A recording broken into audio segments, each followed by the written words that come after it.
तालुक्यातील मोहिते येथील एकलव्य मॉडर्न स्कूलमधील 8वीच्या वर्गात शिकणाऱ्या विद्यार्थिनीची गळफास घेऊन आत्महत्या।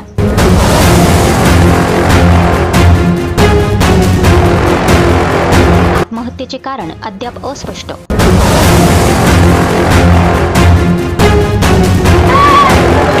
शाळेच्या आवारात पालक व नातेवाईकांचा आक्रोश। यापुढे या संबंधाचं म्हणणं आहे, जोपर्यंत त्या लोकांवर कारवाई होत नाही, संबंधित व्यवस्थापकीय व मुख्याध्यापकांवर कारवाई करण्याची नातेवाईकांची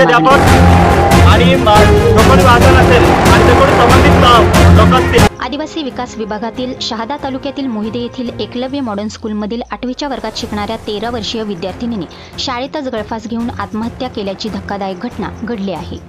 शाळेच्या इमारतीचे काम सुरू असल्या कारणाने ही शाळा शहादा तालुक्यातील सुलतानपूर आश्रम शाळेच्या आवारात भरत होती। या ठिकाणी मुलींच्या वसतिगृहात एका खोलीत या विद्यार्थिनीने स्वतःच्या ओढणीच्या सहाय्याने गळफास घेऊन आत्महत्या केली आहे।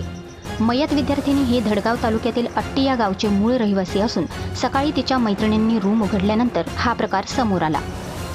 या घटनेनंतर पालकांनी आश्रमशाळेच्या आवारातच आक्रोश करत संबंधित व्यवस्थापकांवर संताप व्यक्त केला। घटनेनंतर शाळेला आमदार राजेश पाडवी व पोलीस प्रशासन आदिवासी विकास विभागाचे अधिकारी आश्रमशाळेवर दाखल झाले। या घटनेची 3 सदस्य चौकशी समिती नेमण्याची मागणी आमदार राजेश हळवी यांनी केली आहे। संबंधित वॉर्डन मुख्याध्यापक यांच्यावर कारवाई होत नाही तोपर्यंत मुलीचे प्रेत नेणार नाही, अशी भूमिका पालकांनी व नातेवाईकांनी घेतली।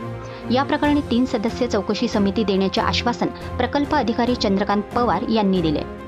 या आत्महत्या प्रकरणी मुलीच्या वडिलांनी व नातेवाईकांनी शाळेवर संशय व्यक्त केला आहे। मुलीचा मृतदेह म्हसावत ग्रामीण रुग्णालयात शवविच्छेदनासाठी पाठवण्यात आला असून म्हसावत पोलीस ठाण्यात गुन्हा दाखल करण्याची प्रक्रिया सुरू आहे। श्री न्यूज शहादा।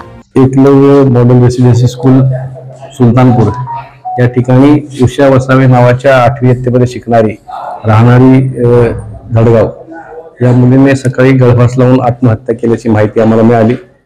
त्यानुसार पोलीस यंत्रणा तिथे आली।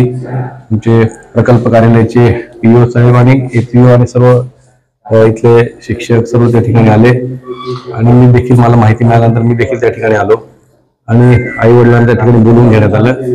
पहाटेस त्या टायमाला ते उठवतात मुलींना 6-6:30ला। त्या टायमाला त्यांना निदर्शनास आलं की ते मुलीने पंख्याला जे अडकवण्याचा हुक असतो त्याच्यामध्ये रिबीनच्या सहाय्याने गळफास लावून आत्महत्या केली असं दिसून आलं। म्हणून हे सर्व अधिकारी आम्ही ह्या ठिकाणी आलोय। आमचे पोलीस यंत्रणा त्या ठिकाणी पंचनामा करते आणि पंचनाम्यानंतर बॉडी आम्ही पोस्टमॉर्टमसाठी पाठवून देऊ आणि घडलेल्या घटनेबाबत संपूर्ण चौकशी करण्याचे आदेश आम्ही पीओना दिलेले। एक 3 लोकांच्या समितीकडून चौकशी व्हावी, त्याच्यामध्ये मुलीने का आत्महत्या केली, एवढी टोकाची भूमिका एवढ्या लहान मुलीने कशी काय घेतली, तिला काय त्रास होता का, त्याबद्दल संपूर्ण तिच्या सोबत राहणाऱ्या ज्या मुली आहेत त्या मुलींकडे विचारपूस करून त्याबाबत सखोल चौकशी केल्यानंतर जे काही दोषी असेल, प्रशासन दोषी असेल, कोणी दोषी असेल त्यांच्यावर कठोर कारवाई करण्यात येईल।